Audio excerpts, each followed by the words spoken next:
Hey Freeform fans, thanks for joining us for the Recovery Road After Show. Today we'll be talking about Maddie, Rebecca leaving the house, Cynthia falling off the wagon, and Wes is running with the law. Stay tuned. You're tuning into the destination for TV superfan discussion, AfterBuzz TV. And now, let the buzz begin. Hey guys, thanks for joining us for the Recovery Road After Show. Be sure to subscribe to our channel, give us a thumbs up, rate us, and subscribe to us on YouTube. Make sure you also follow us on Twitter at AfterBuzz TV. And yeah, so we'll be talking about, this is episode 10, right? Yes, it's called spring finale. I know. I'm really sad. Me too. I feel like it wasn't a finale because it just happened so quickly. It went by so quickly, and then and then we have just like so much to do, like so much left that needs to happen. And yeah, so thanks for joining us.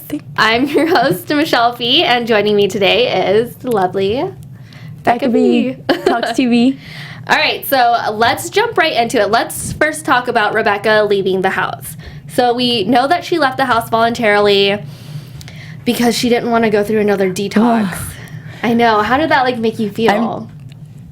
I mean, I was worried for Craig the entire time. Why? Like, well, I guess not the entire time. I guess just like after his encounter with her mom. Oh yeah. That made me kind of worried. Okay, so let's kind of talk about that. Yeah, so I don't like her family. I don't like her family either. So for anyone who's been watching, we don't like her family. Yeah, none of us on the So throughout the episode, we actually find out that Rebecca's back to living with Doug after who I don't like either. You don't like Doug? I don't trust him. I don't think he's good news. I don't know. I feel like he's in a way helping her out. Like the first, the first time we saw him, he had an overdose on Suboxone, and he kind of like abused her in a way. Right, but that was because he like wasn't in his right state of mind. But still, I still don't like that. I don't know. That just made me not trust him. Right. At all, and I don't think he's good for Rebecca to be around.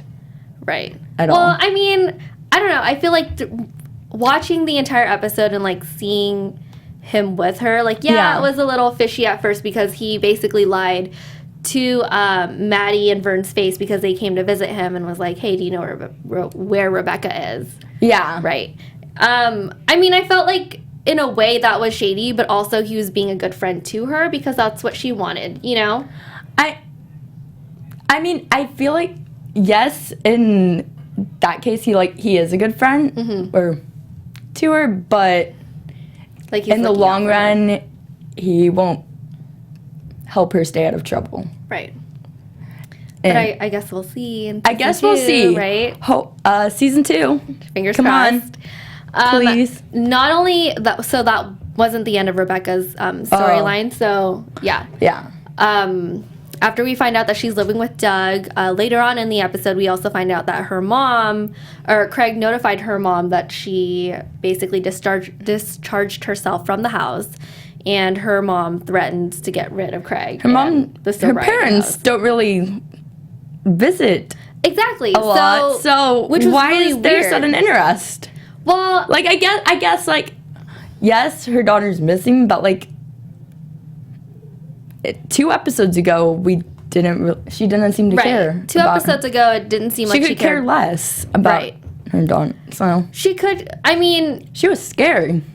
Poor Craig. Yeah. Well, I think in a way, like she couldn't. I don't want to say she couldn't care less because in the end, Rebecca is still her daughter. That's true. And this whole time, I mean, they probably have their crappy reasons for not visiting, but she's concerned now because now she doesn't know where her daughter is. Like, all this time she's known that Rebecca is, like, living in the safe, like, sober facility, and now she's gone. I just think that Rebecca doesn't have the best people around her now who are willing to help her with the recovery process, and Maddie is probably, like, Maddie and Vern, everyone at Springtime Meadows, probably her best bet.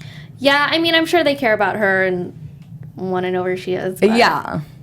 I liked that Maddie was really, like, wanting to search for her. Right. I really am liking that they're becoming good friends again, or were becoming good friends again before Rebecca left the house. Right. I don't know what's going to happen now. It's killing me. I know. We'll find out soon. So sad. We'll find out soon. So, speaking of Maddie, Maddie was really inserted into everyone's storyline this episode. She was. She was in Cynthia's. She was in Wes's. She had a lot to deal with. She did have a lot to deal with, which in the end we'll talk about. But she came full circle in this episode. She handled everything really, really well. Mm-hmm. Which, I mean, on top of being sober for 30 days is another huge step for her. Right. So at the beginning of the episode, everyone finds out that Rebecca left, and they're doing their, circle talk where Craig is congratulating Wes on 6 months of sobriety and Maddie on 30 days. But instead of celebrating that victory, Maddie was kind of upset that Rebecca had left, and she was on this mission to find out what happened to Rebecca, and eventually she runs into, like, all these obstacles. So she goes and finds out that Rebecca supposedly left for the East Coast, which she didn't. And then showed up at the top of the stairs. Right. And then, like, seriously, why? Right. I mean, I'm sure she has her reasons. We'll find out soon enough. From Rebecca. The ending, which we'll talk about later, has me wondering, like, I'm not sure what was up in that ending, where she was in that ending. Yeah, well, we'll get back to that in a little bit. So after Maddie goes to look for Rebecca and obviously fails to find her, she goes to school and she runs into her friends. I don't remember the other girl's name. Nyla and Ellie. Yeah, Nyla and Ellie, and Nyla knows something about that night when she got drunk. Right, but said she didn't before. Right, she says she didn't before, but now she knows. Claiming that she knows. And Maddie kind of just, like, flips out and leaves. Like, I was hoping she would give Nyla a chance to explain what happened. Yeah. I wanted to find out what happened. Right. And now you can't just leave us on a cliffhanger like that. Have to keep guessing. Right. SOS. Right. So after she flips out, she goes and finds that Cynthia. Oh, and that was in the preview too, which I saw everyone guessing it was Cynthia. Right. But I think our predictions were along the line, or at least I and someone else guessed that Cynthia was going to fall off. Yeah, I mean, they zoomed into that water bottle a lot. The first that water bottle came back, by the way. Right, it did come back. It made full circle. So Maddie finds Cynthia, like, passed out in her office because. Where do I even begin for Cynthia? So she goes and she's a mess. She is a hot mess. She goes home. The first flashback was like, I was like, okay, who are we looking at? Oh, it's Cynthia. Okay. Right. So I thought it was someone else at first. To be I thought it was I thought it was like a new character first or something. I didn't realize it was a flashback. But then I was like, oh, okay. Makes sense, and she's cheated in the past, apparently, or caused other people to cheat. Right. So it's kind of like karma coming back for her. Yeah, but, like, I mean, I feel like at this point she kind of had her life turned around, which makes us all feel really sorry. It sucks that she basically fell off 12 years sobriety and went back to alcohol. Like, I want to say it's a little understandable considering everything she went through in this episode. Like, she basically had her engagement she had her engagement called off. Which I don't know what's wrong with me. I had to say made me happy. Yeah, but at the same time, like, she was just so unhappy that you couldn't be happy. Yeah, like, I mean, it was partially her fault that, like, it didn't work out between her and Paul. But at the same... Is his name Paul or Peter? Paul. Oh. Yeah. Okay, I wrote it. But no. Clearly I don't like him. But, I mean... I think it was partly her fault. Yeah. Well, no, it was partially her fault because she was the one in the relationship that she did. Oh, yeah. But so it also at the same time, it was his fault as well because he really didn't show like much. I don't know. Yeah, no. The word I'm looking for. Saying. But he didn't really like give Cynthia like the time of day at any point while they were in a relationship. Well, he wasn't supportive. He wasn't. Of her. He was partially supportive. He was partially supportive, but he didn't really like, as we saw in the beginning, he didn't really help her out with like the wedding planning and things like that. So, which led to her finding comfort in someone else and then ending their relationship. So I think Craig and her are a better match. They are a better match, but I feel like. But is it right? Is the thing. Well, it could be the right thing, but I feel like I side with Craig in what he said. Like, he was like, we can't have a relationship now. I can't start a relationship after you just broken up yours. Like, that's understandable. He is a good guy, and he's probably just scared he doesn't, want that to happen to him. Yeah. He doesn't want conflict. Right. Between this guy he hardly knows. Right, and they had just broken up. Yeah. And he just met him, too. Which was a little weird for him. That's even more awkward. Right.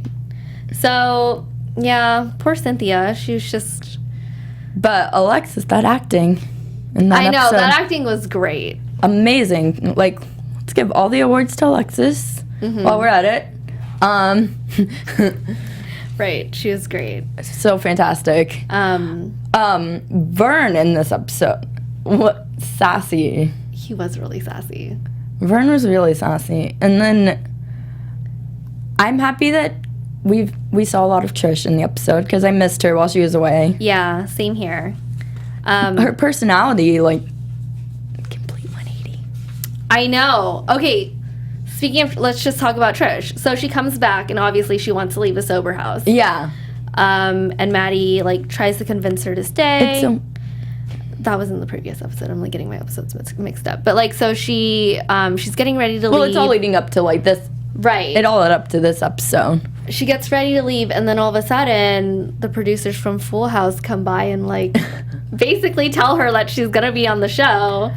And not, like, I know that she wants to be on a reality show, but at the same time, no, it's not a good step. idea. No. But not a great step. I will say I love when Vern was freaking out, and he's, like, trying to tell Martha to, like, he's like, tell your sponsee that she's doing the wrong thing. And then he's like, right when Martha's about to say something, he's like, you can't do this. Like, you're... No, I liked when she was about to, like, when they were about to come and film her, and she's like, back your ass up. Yeah, she was like, back up, let me do my thing.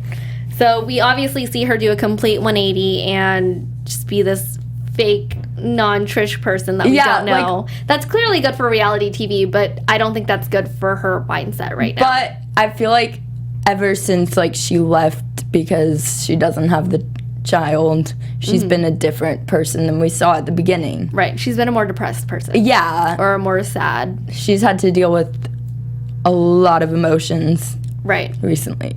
So in the end, after everyone talked to Trish, like, about... Laurel was so cute. Laurel was very cute. She was basically the only person that was supportive. Margarita was, like, she gives good words of advice to Trish. And I feel like Trish listens and takes her seriously. Yeah. He knows why she didn't, but... Yeah, I think she was just so caught up in wanting to be on the show. Yeah, and wanting to be on the show. Winning the money and stuff like that she just needed people to... It was bad for her, but she just needed someone to be on her side. Yeah. And that's who Laurel was. Basically. Yeah. But that was really sweet of her. It was really sweet of her. I feel like Laurel doesn't get as much recognition as she should. She should be on the show a lot more. Next season.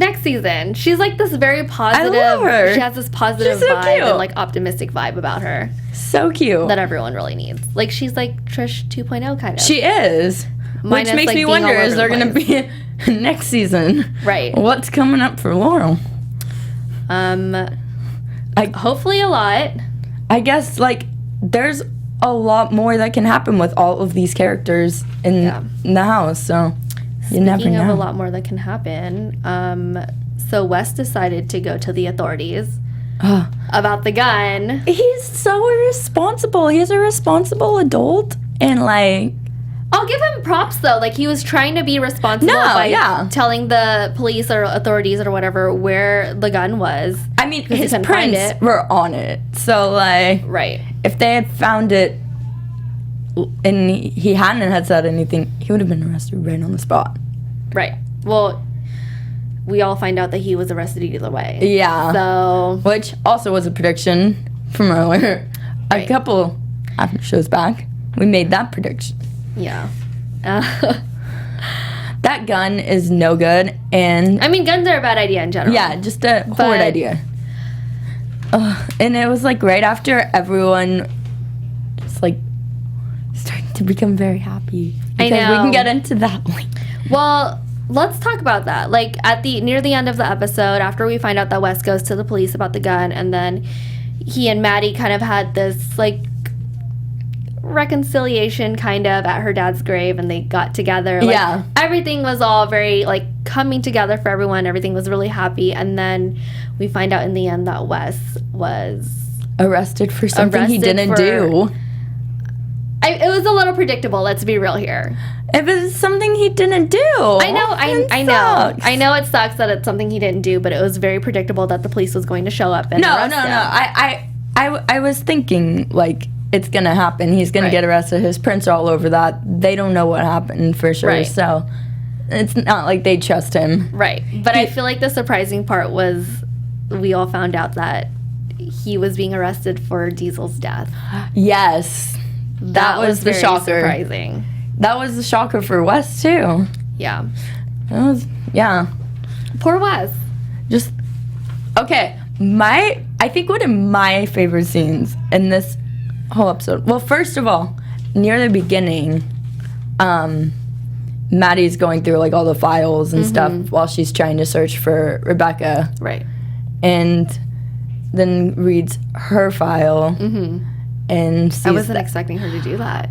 See, I was like, I wanted Charlotte to come clean about telling Cynthia a couple episodes back, like when she was going to originally come clean about that. I was like, okay, now would be a good time because she's gonna find out, and it's not gonna be you who tells her. It's gonna be someone else, or she's gonna learn by herself, and then she's gonna be even madder at you. Yeah, which. We did find out that she was very mad that she her was mom did that. very mad.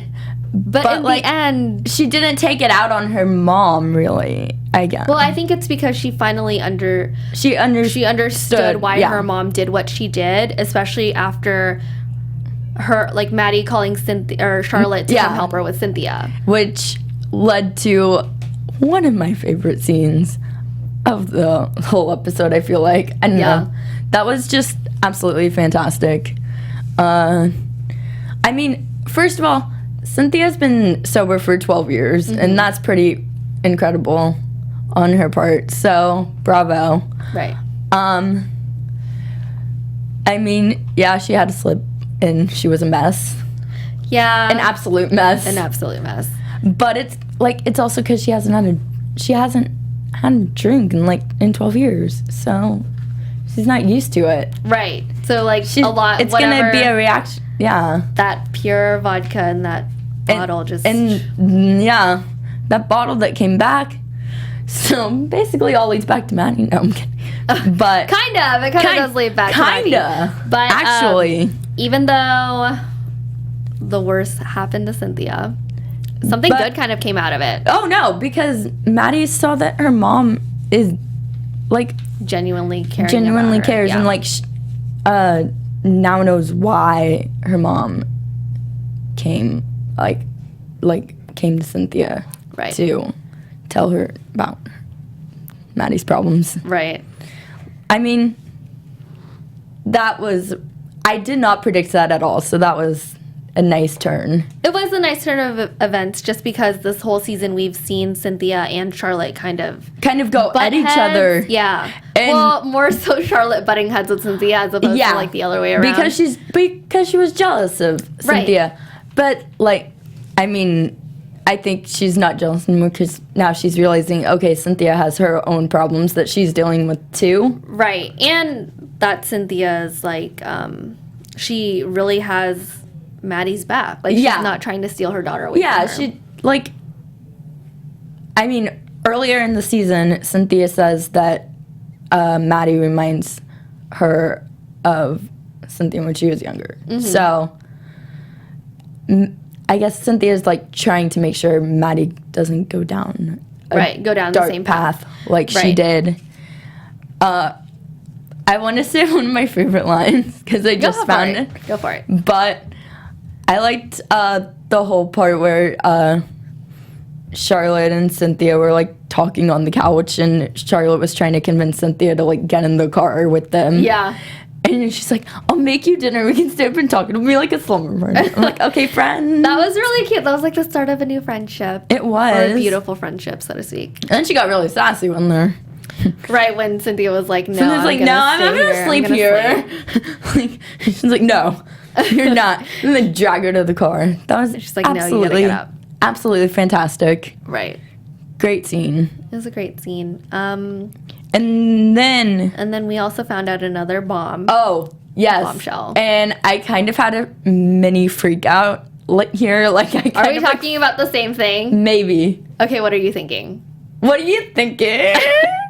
I'm thinking about Cynthia's son. Okay, cool. Okay. That's what I'm thinking of too. Yeah. Because Maddie calls her sponsor. So from how many years ago? And from many years ago. Her name was Gina. And well, we find out that she lives in Miami. Or she's from Miami, yeah. Or in Florida. Yeah. Like somewhere in Florida, some city. But she lives in Florida, so she's not really like able to be there right away. And we're not sure if she's going to be there at first. And then I had a feeling she was going to like... Yeah, I had a feeling because like... Especially when she and Maddie hung up on the phone and she was kind of just holding her phone and like thinking. Yeah. You know? And I mean, new character. Right, new character. I mean, obviously new character and more of a reason to have season 2. Yeah, we need to learn more about these new characters. Right. But then when she decides to like leave and go to California to help out Cynthia, we meet Ethan. And he asks what's up, and we learn that Cynthia has a son who's kind of attractive. Becca, I think it's safe to say that everyone on the show is attractive. I just like being real here. He is very attractive. He was very cute. So, and I do wonder whose son he is. Yeah, maybe the guy that she tried to convince to leave his wife for her. Because they kind of do have some of the same features. They both have dark hair, or like the one same feature. I want to know when that happened. Yeah, we'll find out soon enough. He's a teenager. Yeah, but she's also old. I mean, she's not that old. Like, do we know how old she is on the show? I want to say she's like late 20s. I feel like she's not that old though on the show. Like, right. So it had to have happened like in her early teens, like 16? Or mid-teens. Yeah, maybe. Help us out. Yeah. I actually feel like it had to happen maybe when she was around 18. Because how is she going to leave and start fresh if she was still a minor? Right? Yeah. True. So she has to be at least 18. Like 30-something. Early 30s. Maybe 18, but that's still really young. It is still really young. So, Jordan, fans, I was shocked by that. Very shocked by that one. Very shocked. That one freaking out. Well, it had me wondering the entire time who Ethan was, because throughout the episode she was like, I messed up. I ruined like so-and-so's lives and Ethan. And I was just like, who's Ethan? And how has she kept so silent about him? I wonder if Paul knew. Oh. Because that's a really big secret to keep from someone. Yeah, that's a big secret to keep from someone who you're about to married to. So that would be interesting if she was keeping it from Paul. Right. I guess we'll find out We will find out. Please. But that bonding moment between Charlotte and Cynthia was a much needed thing. It was. It was sweet. And I feel like the entire episode, too, like, we really did come full circle from the first episode until now. There was a lot of, I guess, like, I'm not going to say closure. No, there was no closure at all. Like, questions answered. Questions answered. Right. There were questions answered, but I feel like no closure whatsoever. Like, a lot of cliffhangers. Yeah. Cliffhangers galore in this episode. Right. Like, I'm going to, my head is going to be, like, wondering for the next several months. Same. What's going to happen. But, Wes and Maddie. Yeah, Wes and Maddie. QEs, and they're official. They're secretly official. Secretly official, so okay. Shh. But right, don't tell Craig. Don't tell Craig. Don't tell Craig anything. Don't tell David Wins.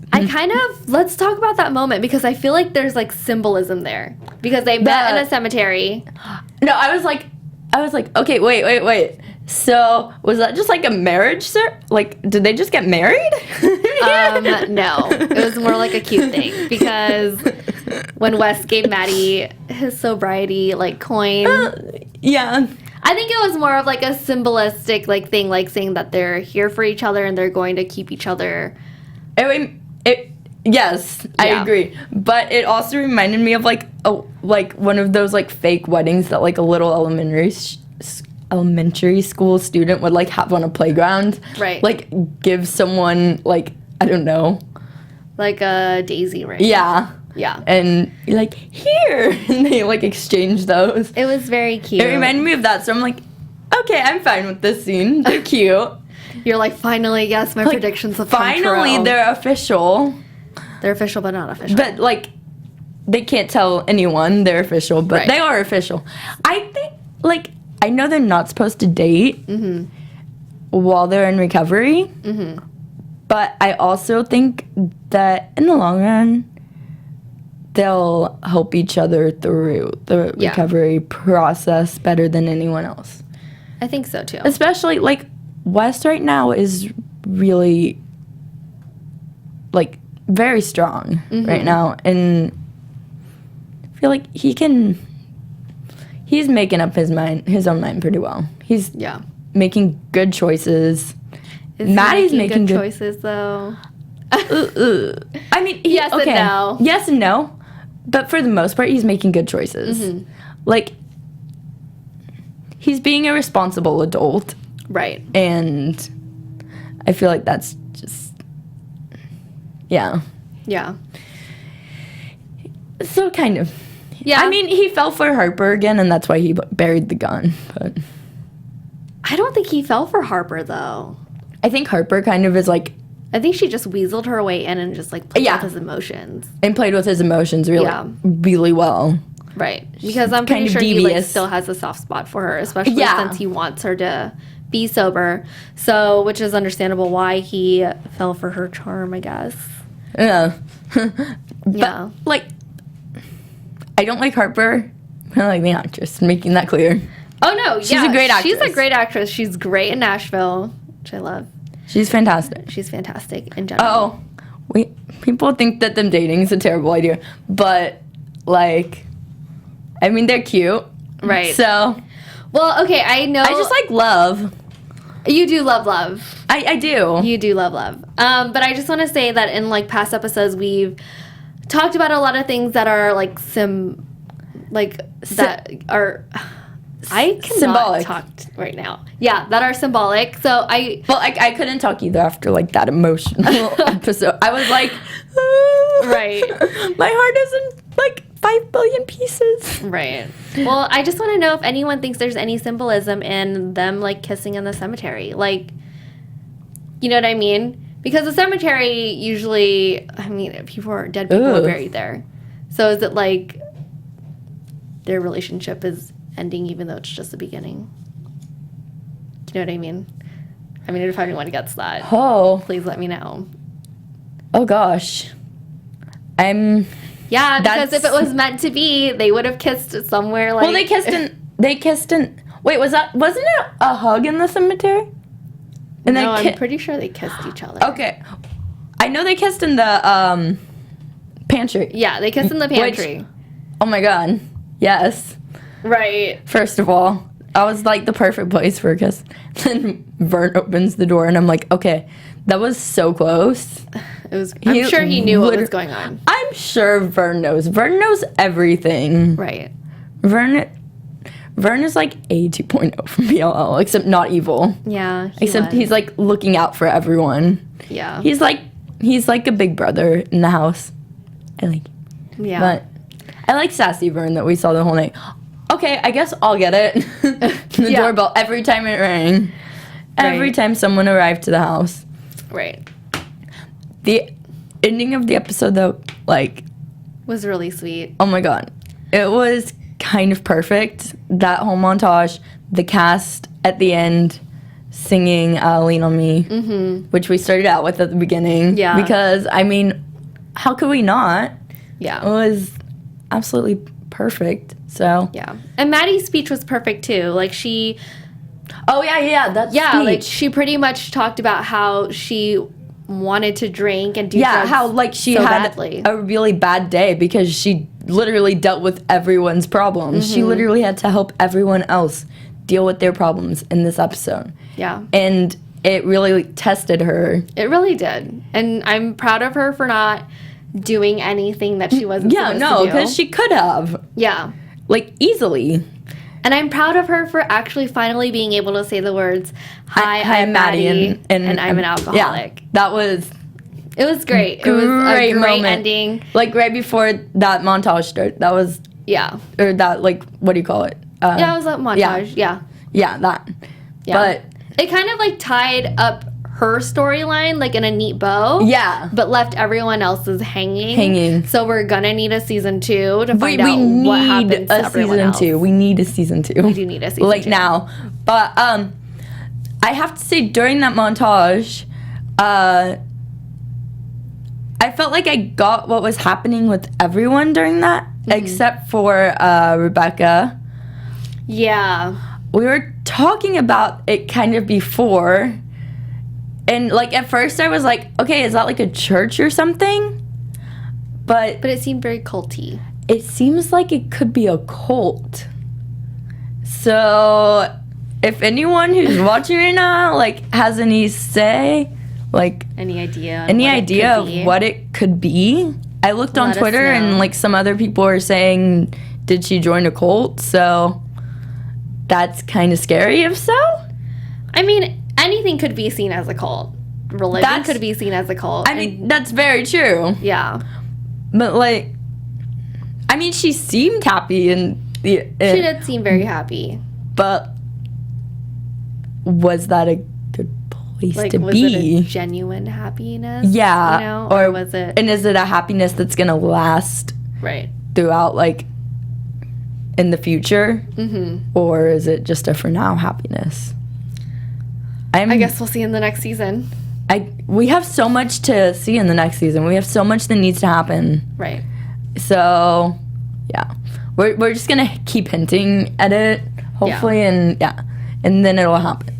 So I think we kind of went over everything. Do you think we missed anything? Well, we talked about how, like, after that neat little montage and everything. Right, and then Wes, like, got arrested. Yeah, and then they're just enjoying dinner at that table, which so sweet. I love that they like all sit together. It's like a huge Thanksgiving dinner every night. I know. And they really are like a family. It's a family. It's so like they all support each other and they all love each other and they're like the best people for each other to be around in that recovery process. Yeah. And then, gosh darn it, Fern goes and answers the door, and the police are right there. I mean, someone had to answer the door. It was bound to happen. They could have just been like, yeah, we're not home. Yeah, no, you're not hearing all of us eating and drinking right now. Not home right now. Right. All right. I don't know what you hear. What's no? Do you want to get into predictions? Oh yeah. Let's do it. And now, your AfterBuzz TV predictions. Okay, what do you think is going to happen in season 2? Okay. Well, okay, after Wes gets out of jail, someone's gonna find out about Wes and Maddie. Duh. Okay. But, like, even though I don't want them, like, I don't know, I don't want Wes and Maddie secret relationship to be, like, to come out, but it's gonna happen. I want them to date happily, though. Maybe it'll happen and, like, shockingly someone will be like, oh, okay, you all are, like, seem to be helping each other. Right. Well, I think they're hope, good right? together. They just, like, need to not be dating in a sober living house because they need to focus on themselves. Yeah, I see that side, though. Yeah. I definitely see that side. Yeah. I do think they help each other a lot, though, and, like, I think if, like, one of them wasn't there, like, I think, for instance, now that Wes has been arrested, that there's more of a chance that Maddie is going to, like, fall off and start going backwards. You think so? Because, like, she likes Wes. Yeah, but her sobriety isn't. She really does like him, but I don't think her sobriety, like, I think she understands that her sobriety isn't dependent on him. I mean, I would hope she understands that, but I also think that, like, love is, like, a strong drug. Yeah, very strong. And that they're really in love with each other. And I don't know, something's gonna cause her to fall off that. Yeah. As much as I'm really happy that she's, like, staying on board, she's 30 days sober, something's gonna happen that's gonna be like... Right. I also... Oh, so much is gonna happen with Cynthia. Oh my god, I totally agree. Like, this is just the beginning of, like... Cynthia needs, like, a spin-off. She does. She had a crazy life. Like, we need to know about everything that happens at this point. Come on. Before this. Let's do a spin-off. But, I mean, with everything that needs to happen in season 2, I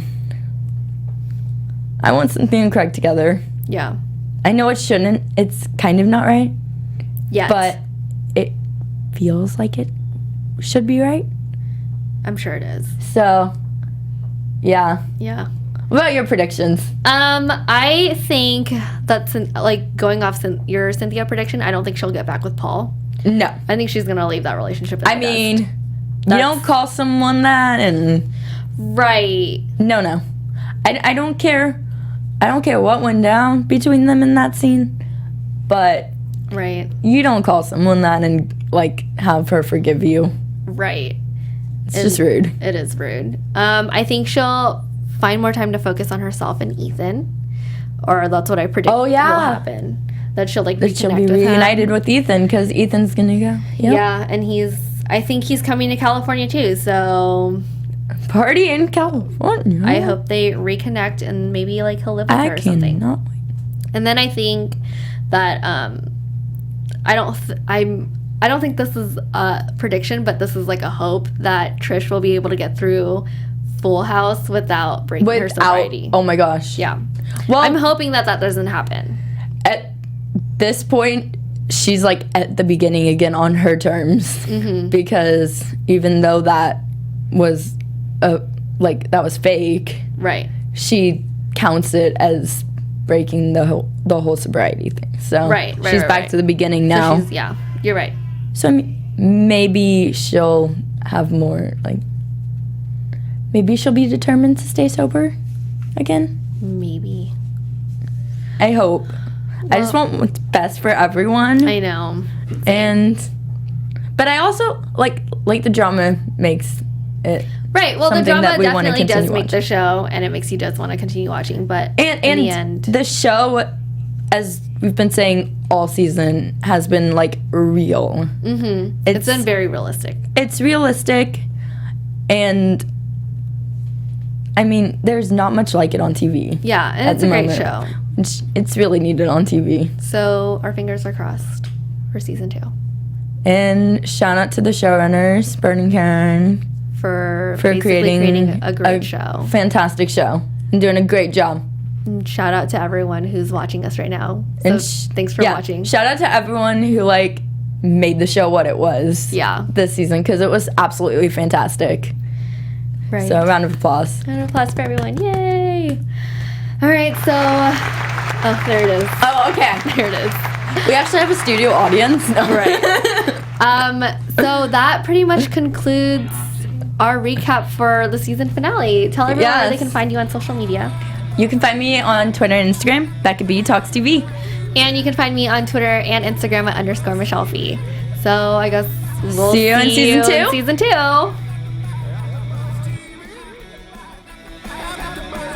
From executive producers Maria Menounos, Kevin Undergaro, Phil Svitek, and the entire AfterBuzz TV staff, we would like to thank you for listening to the AfterBuzz TV network. To watch or listen to other after shows and post comments or questions, be sure to visit AfterBuzzTV.com. I'm Sir Richard Wentworth, and this has been a presentation of AfterBuzz TV. Buzz you later. The views expressed herein are those of the hosts only and do not necessarily reflect the views of AfterBuzz TV or its owners or principals.